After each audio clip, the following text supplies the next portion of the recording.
साथियों नमस्कार, मैं लवलेश दुबे बिंदास कोचिंग सेंटर से। आज मैं कक्षा 11वीं का हिंदी के पेपर का सॉल्यूशन लेकर आया हूं, जो कि पेपर लगभग बहुत इजी रहा है।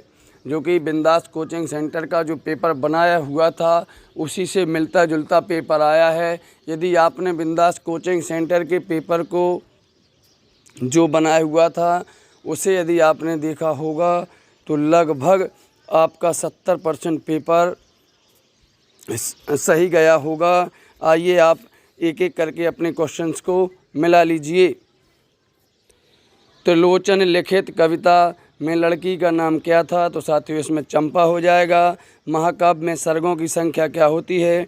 तो भैया महाकाव्य में सर्गों की संख्या होती है 4 से अधिक। नमक का दरोगा कहानी का प्रकाशन वर्ष 1914 हो जाएगा।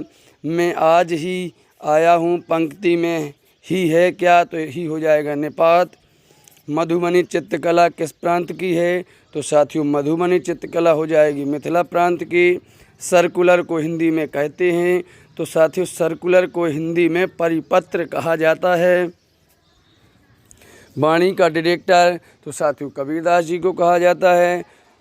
उदित उदयगिरी मंच पर रघुबर बाल पतंग में शब्द शक्ति है, तो साथियों इसमें हो जाएगी व्यंजना। मरसिया का अर्थ हो जाएगा शोक गीत। विदाई संभाषण व्यंग हो जाएगा लाड कर्जन। रचना के आधार पर वाक्य होते हैं 3 प्रकार के। गुप्त काल कलाओं के लिए स्वर्णयुग माना जाता है। हिंदी का पहला साप्ताहिक पत्र हो जाएगा उदंत मार्तंड। निम्नलिखित जोड़ियों का सही मिलान कर लिखिए। तो साथियों ये रही सही जोड़ियाँ। कविता का गांधी, तो कविता का गांधी हो जाएगा भवानी प्रसाद मिश्र। पीपर पाथर पूजन लागे, तो इसका हो जाएगा अनुप्रास, क्योंकि पापा वर्ण की आवृत्ति हो रही है। प्रताप पीयूष, तो तीसरा का हो जाएगा प्रताप नारायण मिश्र। सरकारी कामकाज की भाषा, तो इसमें हो जाएगा साथियों राजभाषा।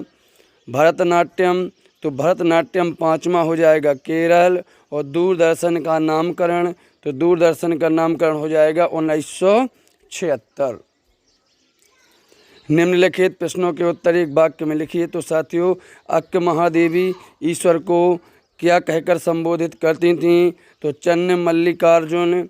अनुभाव कितने प्रकार के होते हैं? तो 4 प्रकार के होते हैं। जामुन के पेड़ के नीचे दबे आदमी ने किसका शेर सुनाया था? तो ओरा का।